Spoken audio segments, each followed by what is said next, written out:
So the Prophet ﷺ used to dress up for who? For his family. How many of you, and I challenge you, it's a Friday, we're talking of the best husband, the most blessed of all creation, the highest in rank of all. I tell you one thing, we need to follow him. Let's not just pay lip service to it. It's not just about lip service, my beloved brothers and sisters. Dress up. You go home, take pride in your hair, take pride in your clothing, what you look like, what you smell like. You come home, they should look at you and feel attracted. Come on. The Prophet ﷺ was intimate with his spouses, and he fulfilled that right of his spouses. How many of us, a month passes, we haven't even been intimate with our halal wife? She's busy waiting, she's dressing up, she's trying to attract you. Say, I'm tired. You're tired for what? There's an ibadah to happen at night. Some of us might be weak for tahajjud, but you can't come and complain that you cannot be intimate with your own spouse. You get a similar reward. Wallahi. And I'm not ashamed to speak about it. I've spoken about it several times, because men are guilty of thinking that women don't have sexual needs.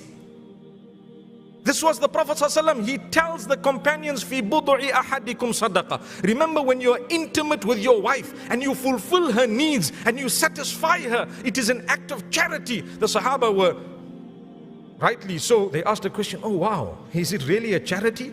He says, "Well, if you put it in haram, would you get a sin?" So they said, "Yes, we would get a sin." "Well, if you put it in halal, in a proper way, and you're conscious of the fulfilling of the rights, you definitely get a reward." That's the messenger, that's the husband. So when you get home and you are intimate with your spouse, remember, even during the menstrual cycle, the Prophet ﷺ used to do everything besides intercourse with his own spouse. Subhanallah. And we cannot get into further details, but the Prophet ﷺ has explained this to a certain extent. We stop at that extent. He says everything besides the act itself, because you and I know that is prohibited during the menstrual cycle, but you can still do a lot. Subhanallah. You can still do a lot. Many people, "Oh, so you're on your cycle, all right, see you after a week." What's going on? I'm being honest. That's a woman, it's not her fault. It's from Allah subhanahu wa ta'ala. Treat them with respect. That is a husband. That is what the Prophet ﷺ told us. He instructed us. He said it with his own mouth, his blessed lips. And we sit here saying, "I'm a good Muslim," sallallahu alayhi wasallam. When you hear Muhammad sallallahu alayhi wasallam, everyone should be saying sallallahu alayhi wasallam, but that's not the only right. We say it loudly, but our lives are far away from the same sallallahu alayhi wasallam. How? Do you think that's the only right that the Prophet ﷺ has? Is that when you say his name, you must say sallallahu alayhi wasallam? That is extremely important. Yes, it is blessed. Yes, it is a must. Yes, you must not miss it. But that's only a part of it. Live your life, then you will understand that your life is a whole celebration. The whole life is a celebration, because you come home, your wife is happy, you are focused. The problem with us is we're focused on another woman somewhere outside. That's what it is. We're focused on another person outside. Subhanallah. Astaghfirullah. May Allah protect all of us. Now when you come home and it's halal and it's a sadaqah and it's a charity, and your wife has been waiting for you, and at times she's actually looking forward to it. She's protected herself as best as she can, and you know what? You just say, "I'm tired." Tired for what? If there was a football match, you would have forgotten your tiredness. May Allah forgive us. If there was a UFC match, you would have waited until 3 in the morning. But for your wife, up to 11 also you can't wait. Learn my brothers and sisters. Learn the true sunnah of the Prophet ﷺ. He was very open in his advice. We do not speak about it from the pulpit, and that's why I really salute those who came up with such a beautiful topic. Now what happens is, at night, the Prophet ﷺ taught us that if you don't have anything constructive to do after Salat al-Isha, go to bed. Why? Wife is waiting for you. The problem with us, we'll go to bed but still be on WhatsApp until 2 in the morning, right?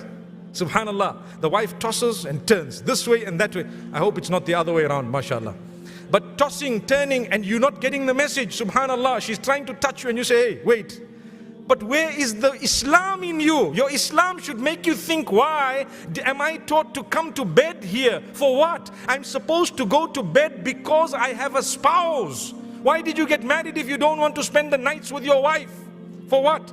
Sit with her, talk to her, play with her, be intimate with her, fulfill her rights, satisfy her, go to bed, get up for Salatul Fajr or Tahajjud, and don't be ashamed to have a shower. Even if the whole house knows what happened at night, so what? It was halal. It's a reality.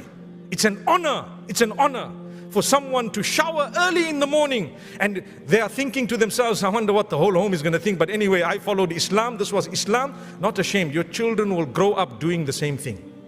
But some of us are so ashamed, we say, hey, it's Fajr, but I don't know. Allah opened your eyes for you, but I'm going to go for a shower, don't worry, Allah will forgive me, I'll just make it at 8 o'clock. What? May Allah forgive us, truly. Imagine I'm talking about it from a pulpit on the day of Jumu'ah, because we are proud to acknowledge that is Islam. Allahu Akbar, it's my religion and yours. It's my religion and yours, subhanallah. Let's go further.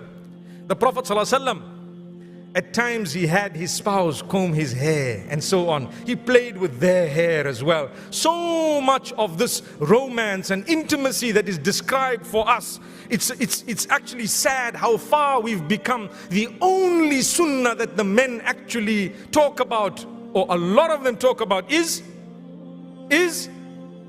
don't pretend like you don't know, guys. Subhanallah. Second wife, it's a sunnah. Wow. Second is a sunnah. What sunnah? Start off with these things. Correct, it is. I'm not denying it, but I'm saying you haven't even lived as a husband yet, and you want to start being a husband for more. You've messed up one's life, you're going to mess up all the others' lives. May Allah subhanahu wa ta'ala grant us a deep understanding.